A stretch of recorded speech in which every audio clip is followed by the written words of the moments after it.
Alright fellas, yesterday we were meant to see Daniel Dubois fight Joseph Parker in a fight which would have given us a clear picture to the future of the heavyweight division. Yet after Daniel Dubois' pullout, we ended up with an incredibly last minute replacement in Bakole.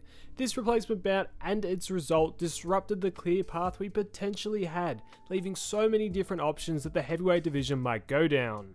So stay with me as we break down the fight that was and break down what could actually be next. Just quickly though, if you love boxing, you're absolutely in the right place. My name's Cloister and I make videos covering everything boxing, so make sure to subscribe and I'll always keep you in the loop. Now of course we were meant to see Dubois fight Parker, yet as I covered pre-fight, that wasn't going to be the case, with a major late pullout.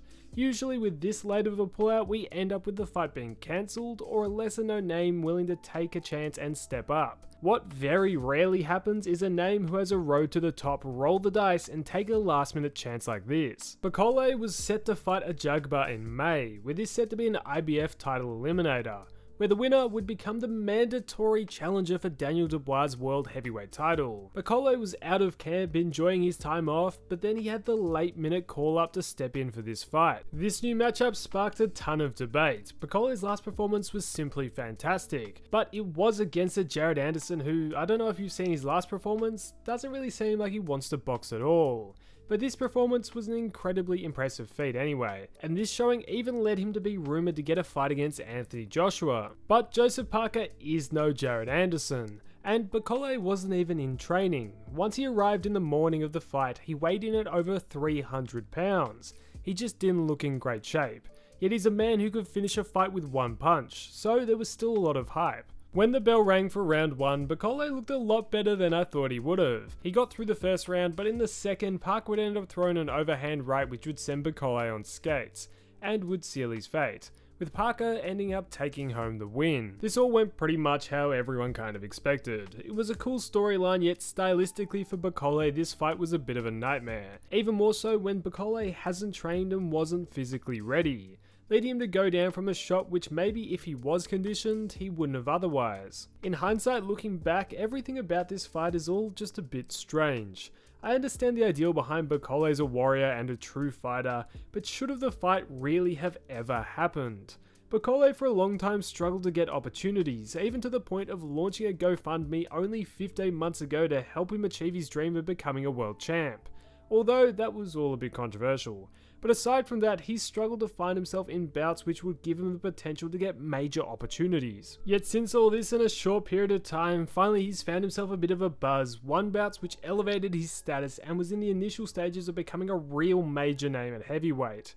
He had an IBF title eliminator against an opponent only a few months away, and that would have guaranteed him a shot at the title, the dream he had all along. With this in consideration, the question has to be asked, what was their rationale behind taking this fight? The stick your chest out, I'm a fighter, I'll fight anyone talk is great, but he wasn't fit and now has squandered his chance at becoming an IBF mandatory.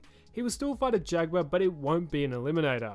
I get the idea of maybe taking the fight a week out, having a little bit of time to prepare, but if you're his manager, advise him to take this fight on that short of notice, take massive flights to land the morning of, to risk it all against a bloke who's been in camp for months and has repeatedly beaten heavy power punches. I just don't understand why anyone would advise him to take this fight. Yes, he might have made a bit of money here, but he squandered his chance at becoming a mandatory and might end up further back on that list for opportunities than he might like. Although, I genuinely hope to see him succeed in the future. The heavyweight division will change radically over the next 24 months, and if he gets a few wins under his belt, who knows what could be down the line for him. For Parker though, it furthers his journey to reclaim a heavyweight world title. He's now beaten 3 of the biggest power punchers in the sport in a row and should be set for massive opportunities ahead. I've already said in past videos that he was a boogeyman, but he's now beaten the other guy in the division which some people call a boogeyman, in Bakole, which kind of makes him the ultimate boogeyman at heavyweight. After taking down so many big names though, it's hard to find new opponents. That's why before this fight, it was about a year since his last, and he might find himself with minimal opportunities once again. Of course, the winner of Dubois and Parker was meant to face Usyk, but with the cancellation, that wiped that out.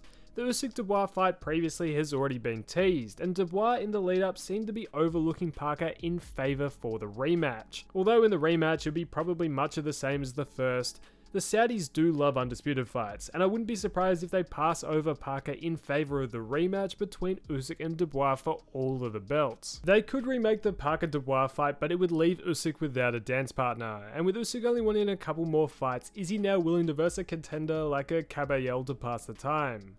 I don't reckon so. Caballel is also an interesting case, turning around his career alike to Dubois and Parker after he had some tough bouts which brought his ability into question. Although it was a great performance against Zhang, I reckon once he fights someone who actually has good countering, he might be in a bit of strife. And with the remaking of this fight, if Dubois can avoid it in favour of bigger opportunities, he absolutely would. Why would he want to roll the dice against a prime Joseph Parker who's on a streak against power punchers like himself? I was surprised he even accepted this fight in the first place. Yet Parker has now banked enough solid wins that he can't be forced out of discussions for top level matchups. I wouldn't be surprised to see a card with Usyk versus Dubois and potentially a Joshua Parker rematch.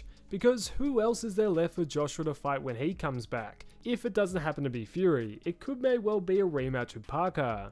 The storyline is there. Joshua wants to reinsert himself into the elite conversation. Parker can undo his wrongs from the first fight. It would be a pretty big spectacle. Parker's goal is to obviously fight for a world title, and at this point he absolutely deserves it. His path to where he is now after multiple tough losses has to be one of the more inspirational stories to come out of the sport in recent years. After being counted out so many times and proving them all wrong, he deserves a mega opportunity, which I hope will come pretty soon.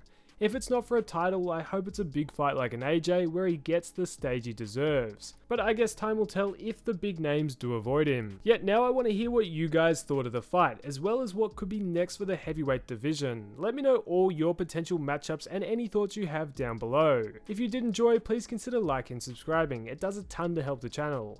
Yet, thanks for watching fellas, and I'll catch you in the next one.